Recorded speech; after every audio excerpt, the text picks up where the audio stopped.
नमस्कार दोस्तों, आपका स्वागत है YouTube चैनल PSS बगेवा सुपौल में। अभी आप इस वीडियो सेशन के माध्यम से पढ़ने वाले हैं 10वीं गणित प्रश्नावली 13.2। इसमें आज का सवाल है सवाल नंबर 6 है। सवाल कह रहा है ऊंचाई 220 सेंटीमीटर और आधार का व्यास 24 सेंटीमीटर वाले एक बेलन जिस पर ऊंचाई 60 सेंटीमीटर और त्रिज्या 8 सेंटीमीटर वाला एक अन्य बेलन अध्यारोपित है। लोहे का एक स्तंभ बना हुआ है। इससे एक लोहे का स्तंभ बना हुआ है। इस स्तंभ का द्रव्यमान ज्ञात कीजिए, जबकि दिया है 1 सेंटीमीटर क्यूब लोहे का द्रव्यमान लगभग 8 ग्राम होता है। पाई का मान 3.14 लेने के लिए बोल रहे हैं। तो चलिए इस सवाल को बनाने से पहले, यदि आप 10th क्लास का इस बार एग्जाम देने वाले हैं, 2021 में एग्जाम देने वाले हैं, तो आपसे आग्रह है कि आप सबसे पहले नोटबुक जो है, आपको ये बुक जो है आपका BTC का, वो बुक निकाल करके बैठ जाइए और उसमें प्रश्नावली 13.2 में 6 नंबर का सवाल है। 6 नंबर सवाल को उठा लीजिए और उसको एक बार पढ़िए। फिर मैं जो बनाता है उसको देखिए, तो बहुत आसानी से समझ में आ जाएगा। तो इसमें हमें दिया हुआ है एक बेलन, फिर उसके ऊपर एक दूसरा बेलन। इस प्रकार का जो है एक लोहे का स्तंभ है। इस लोहे के स्तंभ को बनाने में कितना लोहा लगा है उसका आयतन निकालना है। तो चलिए सबसे पहले लोहा का आयतन निकालने के लिए ग्राम में दिया हुआ है 1 सेंटीमीटर क्यूब। लोहे का जो आयतन है 8 ग्राम है, तो ग्राम में निकालना है लोहे का आयतन। तो सबसे पहले हमें इसका आयतन निकालना पड़ेगा। इसका आयतन निकालने के लिए हमको दिया हुआ है ये बड़ा सा बेलन जो है, इसका व्यास दिया हुआ है 24 सेंटीमीटर और त्रिज्या दिया हुआ, इससे त्रिज्या निकल जाएगा 12 सेंटीमीटर और h जो है 220 सेंटीमीटर दिया हुआ। इसके ऊपर एक फिर ड्रम रखा हुआ है, इससे छोटा, इससे कम त्रिज्या वाला ड्रम रखा हुआ है, जिसकी त्रिज्या 8 सेंटीमीटर है और h जो है 60 सेंटीमीटर है। तो सबसे पहले हमको इसका क्या निकालना पड़ेगा? आयतन। चलिए आयतन निकालते हैं। इस स्तंभ का आयतन, स्तंभ का आयतन बराबर बड़ा बेलन प्लस छोटा बेलन, बड़ा प्लस छोटा बेलन का आयतन, बेलन का आयतन, बड़ा बेलन का आयतन पाई बड़ा आर स्क्वायर और h जो है 2 है, प्लस या नहीं तो यहाँ R2 भी ले सकते हैं। चलिए R2 ये ले लेते हैं, क्योंकि R2 बराबर माने हैं इसकी त्रिज्या को, तो पाई R2 का square H2 plus pi R1 square H1।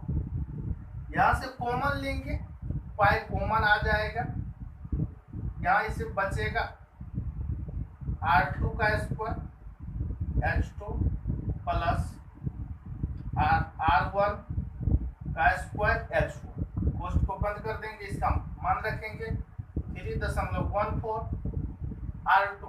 R2 जो है 12 है, तो 12 गुना 12 प्लस H2 220 है, 220 दे देंगे। फिर प्लस है तो प्लस दे देंगे।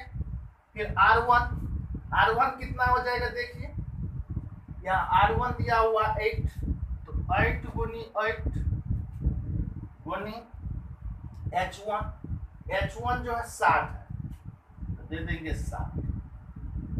अब इसको सभी को गुना करना, इस सभी को गुना करके जोड़ना। देखिए इस सभी को गुना करके कितना हो गया, 31,680 हो गया। फिर इसको गुना किए क्या हो गया, 3840 यानी कि 3840 हो गया।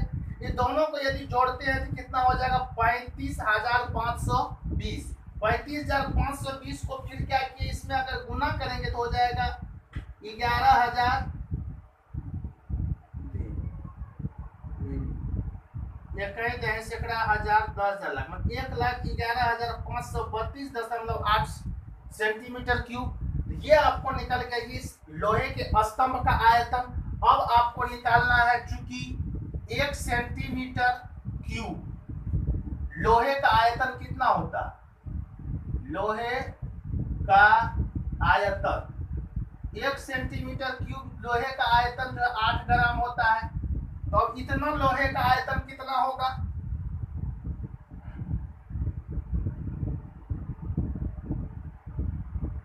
80 सेंटीमीटर क्यूब, यानी कि 1,11,532.8 सेंटीमीटर क्यूब।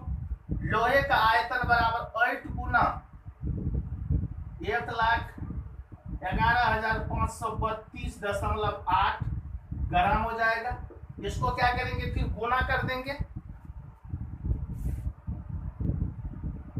इसको गुना कर दिए तो कितना हो गया, गुना करने के बाद हो गया ये देख रहे हैं आप, इतना हो गया, इतना ग्राम। इसको अब क्या करना है, हमें केजी में बनाना है। तो सबसे पहले तो 8 से गुना कर दिए। 1 सेंटीमीटर क्यूब लोहे का आयतन 8 ग्राम था, इसीलिए 1,11,532.8 सेंटीमीटर क्यूब लोहे का आयतन हो जाएगा। 8 गुना जितना दिया उतना गुना कर देंगे। फिर आपको इतना निकल गया। इसको क्या करना, केजी में लाना है। केजी में लाने के लिए हमको क्या करना पड़ेगा, इसमें भागा देंगे 1000 से।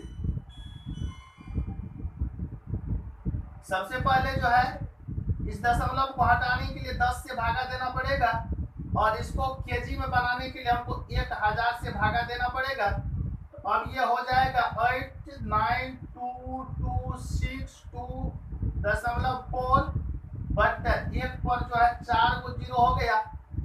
तो 4 को 0 यदि हो गया 1 पर, ये दशमलव हट गया है, तो ये इससे अगर इसमें भागा देंगे तो इधर से 4 अंक गिन करके क्या हो जाएगा, ये दशमलव हो जाएगा। तो 1 2 3 4 यहाँ हो जाएगा दशमलव 892.2624 केजी हो जाएगा। ये हो गया आपका आंसर। तो लोहे इसमें जो लोहा जो लगा हुआ था, कितना केजी लोहा लगा हुआ था, 892.2624 केजी, माने लगभग जो है 93 केजी, 893 केजी लोहा जो है इसमें लगा हुआ है इस स्तंभ को बनाने में। तो चलिए आप समझ गए होंगे। अब अगला सवाल देखते हैं। 7वां नंबर सवाल क्या है, अगला सवाल 7 नंबर का है। 7 नंबर में कह रहा है, एक ठोस में ऊंचाई 120 सेंटीमीटर और त्रिज्या 60 सेंटीमीटर वाला एक शंकु सम्मिलित है। यानी त्रिज्या 60 सेंटीमीटर वाला और ऊंचाई 120 सेंटीमीटर वाला एक शंकु सम्मिलित है, जो 60 सेंटीमीटर त्रिज्या वाले एक अर्धगोले पर अध्यारोपित है। यानी एक शंकु एक अर्धगोले पर अध्यारोपित है, जिसका त्रिज्या बराबर है दोनों का। इस ठोस को पानी से भरे हुए एक लंबवृत्तीय बेलन में इस प्रकार सीधा डाल दिया जाता है। इसको क्या करते हैं, एक बेलन में, पानी से भरी बेलन में डाल दिया जाता है, जिसका त्रिज्या 7 सेंटीमीटर और ऊंचाई 180 सेंटीमीटर है। तो बेलन में शेष बचे पानी का आयतन ज्ञात कीजिए। बहुत आसान सवाल है। यानी ये जो आकृति आप देख रहे हैं, इस आकृति में ये अर्धगोला और ये शंकु मिला हुआ है। ये बेलन है, इस बेलन में पानी भरा हुआ था।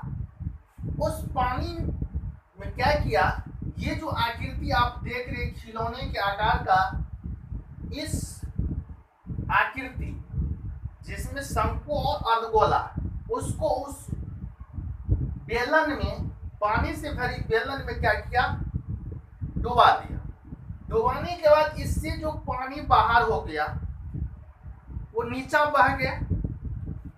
शेष कुछ पानी इसमें बचा हुआ है, जिस पानी का क्या कहता है, आपको आयतन निकालने के लिए इसमें कितना पानी बचे, इसमें पानी का आयतन निकालने के लिए हमको बेलन का आयतन में से ये जो शंकु और अर्धगोला है इसका आयतन को घटाना पड़ेगा।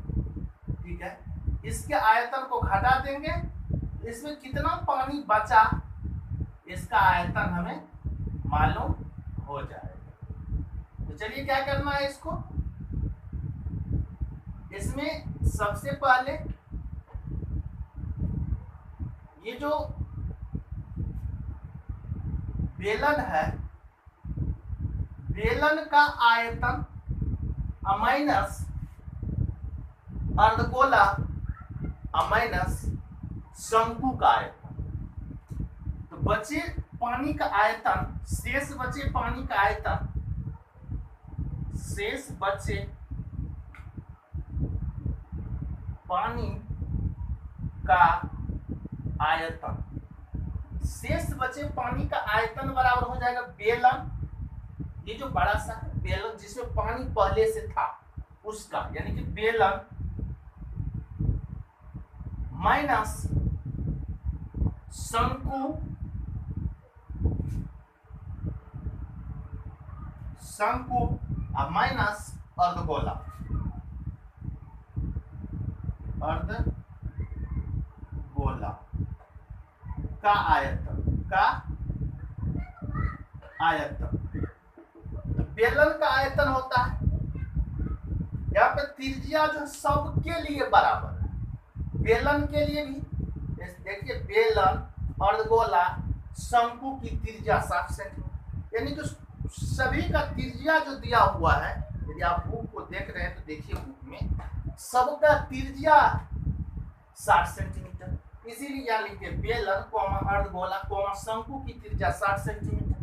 बेलन की ऊंचाई दिया हुआ, ये बेलन है, बेलन की ऊंचाई 180 सेंटीमीटर और शंकु की ऊंचाई जो है 120 सेंटीमीटर दिया हुआ है।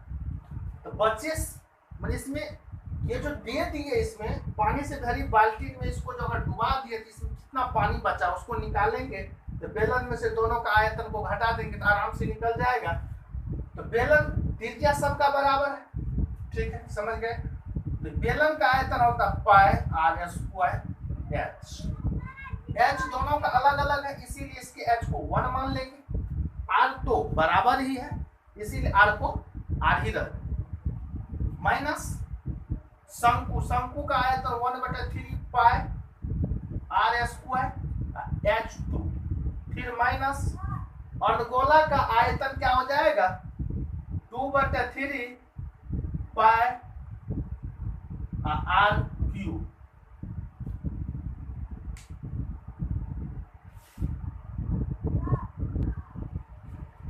यहां से आपको क्या करना है, फिर सूत्र लिख दिया। अब इस यहां से कॉमन लेंगे, ठीक है, कॉमन ले लेंगे। तो कॉमन देखते हैं, इसमें पाई आर स्क्वायर, इसमें भी पाई आर स्क्वायर, इसमें भी पाई आर स्क्वायर कॉमन आता है, तो पाई आर स्क्वायर कॉमन ले लेंगे। क्या पाई आर स्क्वायर कॉमन ले लेंगे तो यहाँ पर जो बचेगा H1 बचेगा, फिर इसमें 1/3 ये तो कॉमन आ गया, 1/3 H2 बचेगा। यहाँ पर जो 2/3 क्या बचेगा 2/3, यहाँ 2 को आर ले लिए तो 1 आर तो बचेगा, ये हो गया। अब फिर आपको मान बैठाना। चलिए पाई का जो वैल्यू इसमें कितना कह दिया लेने के लिए, नहीं दिया हुआ है तो 22 बटे कितना ले लेंगे, 7 ले लेंगे। अगर दिया हुआ रहता तो दूसरा लेते, अगर नहीं दिया हुआ रहता है तो 22 बटे 7 ही लेंगे। आर का वैल्यू सभी का क्या है, 60 है तो 60 रख देंगे। H1 जो है ये देखिए बेलन मैंने H1 दिया है तो बेलन की ऊंचाई कितना 180 दे देंगे। फिर माइनस 1/3 गुना H2 शंकु की ऊंचाई, ये जो है देखिए शंकु की ऊंचाई 1/3 पाई r स्क्वायर H2, शंकु के लिए शंकु की ऊंचाई कितना 120 माइनस 2/3 गुना r का मान 60। और फिर ऊपर चले आएंगे, इस सभी को गुना कर देंगे, ठीक है। तो 6 के 36 और गुना 22 तो 6 दूनी 12 और फिर 3 दूना 6 1 7, ये हो जाएगा आपको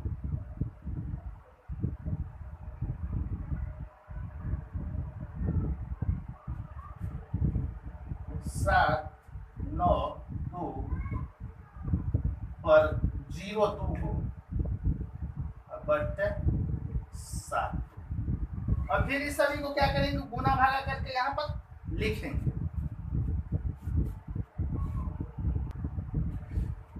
चलिए देखिए इसमें करना क्या है, 3 से इसको काटेंगे तो कितना हो जाएगा 40, 4 दिया 12 यानी कि 40 हो गया, यहाँ पर 20 दिया 60 हो गया। तो यहाँ 80 यहाँ लिख देंगे, उसके बाद यहाँ पर नहीं कुछ बचा है, देखिए कट के कितना बचा 40 बचा, 40 दे देंगे। यहाँ पर जो है 20 दिया 60 कट गया, ये जो है 40 हो गया। फिर अब क्या करना है आपको, ये 40 40 80 हो जाएगा। तो चलिए 40 और 40 80 हो गया, ये जुट के 80 इसमें से घट जाएगा, कितना हो जाएगा 100। अब 100 फिर इसमें गुना कर देंगे तो हो जाएगा आपको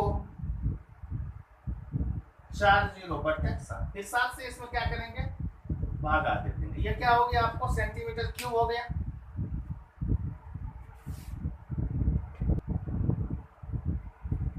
सात से यदि इसे भागा देंगे तो क्या हो जाएगा आपको 1 1 3 1 4 2 8 दशमलव 5 7 1 4 सेंटीमीटर क्यूब, ठीक है।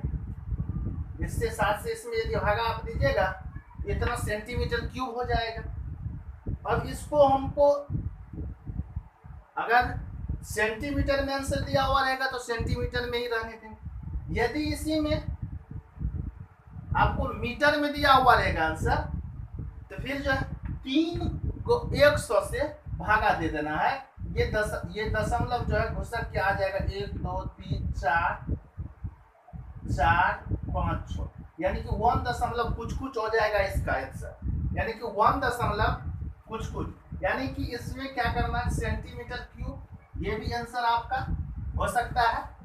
यदि ये नहीं लाना है तो फिर इसको चेंज करना है। देखिए चेंज कैसे करें, 1 सेंटीमीटर क्यूब यानी कि 100 सेंटीमीटर बराबर 1 मीटर होता है, ठीक है। यहाँ पे सेंटीमीटर क्यूब है तो अगर 100 सेंटीमीटर बराबर होता है 1 मीटर, तो यहाँ पर मान लीजिए यदि हमको क्यूब दिया हुआ है, क्यूब रहेगा सेंटीमीटर क्यूब रहेगा, इसको अगर मीटर में बनाएंगे तो 100 से भागा देंगे तब तो बनेगा मीटर, 100 से भागा दिया जाएगा।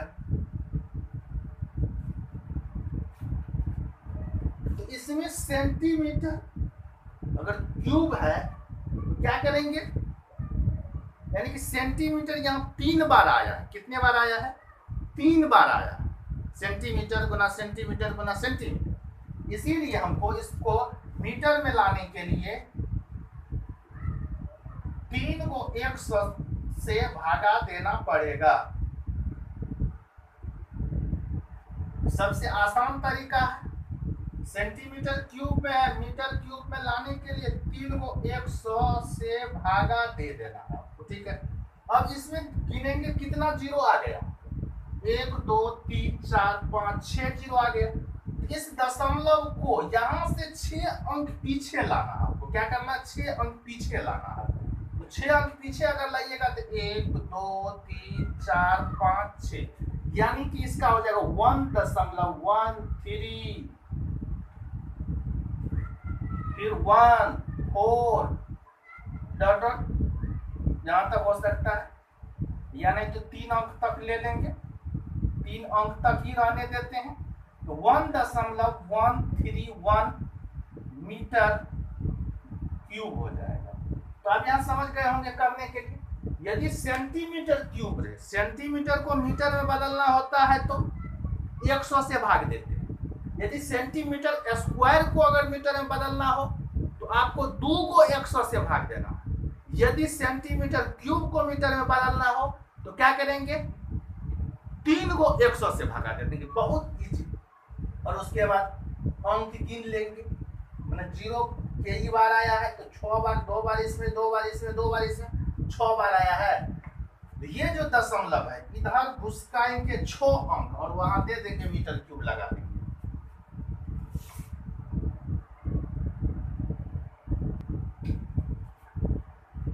अगला सवाल है आपको 8 नंबर का सवाल जो है ये है, एक गोलाकार कांच के बर्तन की एक बेलन के आकार की गर्दन। एक कांच का गोलाकार बर्तन है, घड़ा इस प्रकार का गोलाकार बर्तन है जिसका गर्दन जो है बेलन की आकार का है। इसका गर्दन बेलन के आकार का है।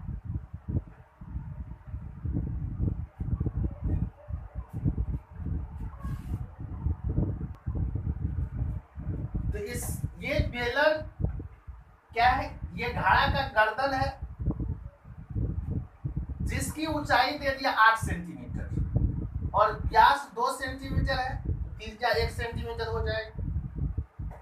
जबकि गोलाकार भाग का व्यास, ये जो गोलाकार भाग है इसका व्यास दिया हुआ है आपको 8.5 सेंटीमीटर, 8.5 सेंटीमीटर। इसकी त्रिज्या हो जाएगा 4.25 सेंटीमीटर। अब इसमें हमको कहता है क्या करने के लिए, उसको देखिए। इसमें कहता है इसमें भरे जा सकने वाले पानी की मात्रा माप कर, कहता है इसमें जो पानी भरा जा सकता है उसका मात्रा माप करके एक बच्चे ने यह ज्ञात किया, एक बच्चा ने यह ज्ञात किया कि इस बर्तन का आयतन 345 सेंटीमीटर क्यूब है।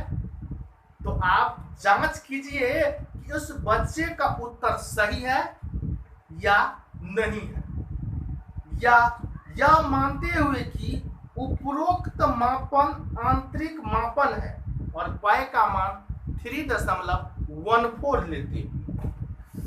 तो आपको क्या करना है, ये बच्चा ने जो ज्ञात किया है इसका आयतन 345 सेंटीमीटर क्यूब है, ये सही है कि गलत है। इसको निकालने के लिए, यानी कि उसको जानने के लिए सबसे पहले आपको क्या करना पड़ेगा, इसका आयतन निकालना पड़ेगा।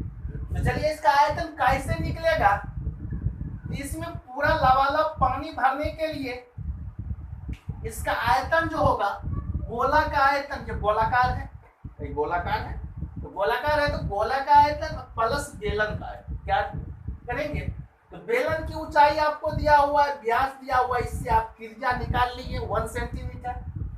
फिर गोला का व्यास दिया हुआ है, ये जो गोला है बड़ा सा गोला, इसका व्यास दिया हुआ है, इससे त्रिज्या आप निकाल लीजिए। अब क्या करना है, इसमें भरे जा सकने वाले पानी का आयतन लिखेंगे,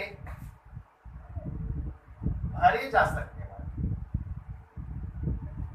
घड़ा में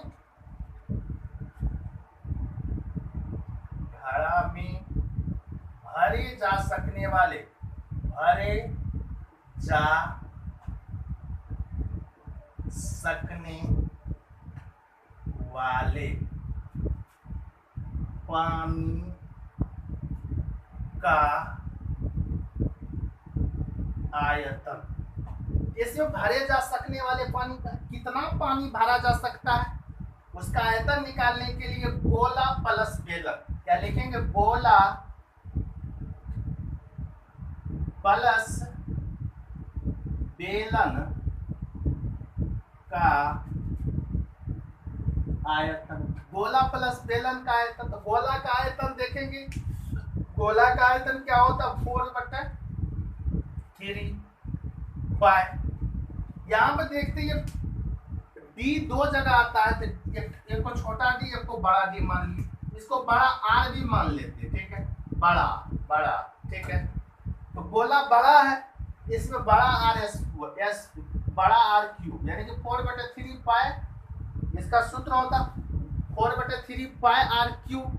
तो 4/3 पाई आर क्यूब प्लस बेलन, बेलन का होता पाई छोटका आर स्क्वायर, यानी कि इसका जो है छोटका आर मानेंगे, इसीलिए छोटका आर ले लेंगे। अब फिर इसमें कॉमन ले लेंगे, क्या क्या कॉमन आएगा, पाई आएगा कॉमन। तो चलिए पाई कॉमन ले लेते हैं, पाई कॉमन ले लेंगे 4/3 R cube plus R square. अब यहाँ पे फिर करना क्या है, 3.14 का आता है पाई का मान लेने के लिए, ये ले लेंगे। फिर 4/3 गुना आर, आर कितना है यहाँ पर 4.25 गुना 4.25, फिर गुना 4.25 प्लस इसका कितना दिया हुआ 1, तो 1 गुनी ऊंचाई 8 है, 8 लिख देंगे। अब फिर इसका गुना भागा करेंगे,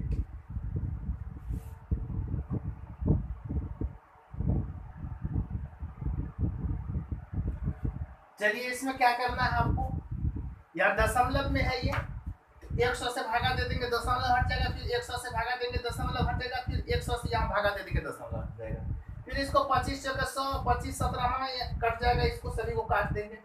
फिर यहाँ 17 गुना 17 बचा, 17 गुना 17 बटा 3 गुना 4 बच गया, प्लस 8, ये गुना होगी 8 हो जाएगा। फिर यहाँ इसको अगर गुना करेंगे 4913 बटा 48 होगा, फिर प्लस 8, इसको 48 से इसको भागा दे देंगे तो 102.35 प्लस 8, इसको जोड़ने के बाद जो है हो जाएगा 110.35। तो चलिए यहाँ तक जो है आप देख लीजिए, इसके आगे अब क्या करना है,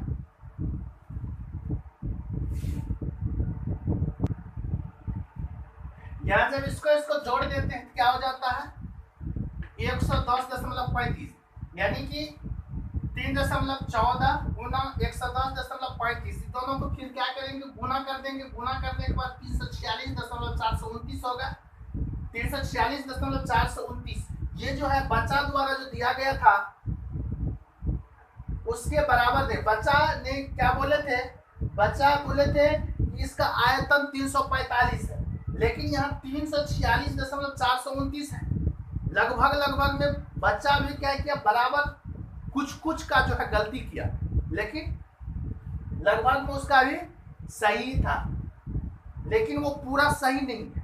तो बच्चा द्वारा जो आंसर दिया गया था 345 सेंटीमीटर क्यूब, वो गलत है, इससे स्पष्ट हो जाता है। तो यहाँ आपको लिखना है अतः बच्चा द्वारा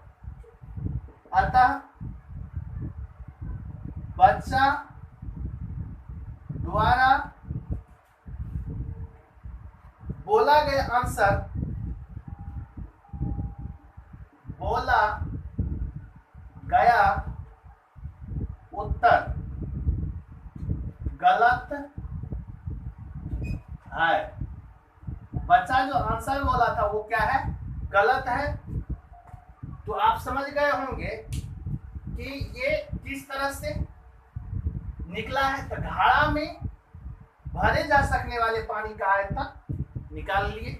तो बच्चा जो आंसर दिया वो सही है या गलत है वो हमें पता चल गया। तो ठीक है, अब फिर अगले क्लास में मिलेंगे। आज के लिए इतना ही। यदि आपको यह वीडियो अच्छा लगे तो आप इसे लाइक कीजिए, और यदि आप मेरे चैनल पर नए हैं तो इसे सब्सक्राइब कर लीजिए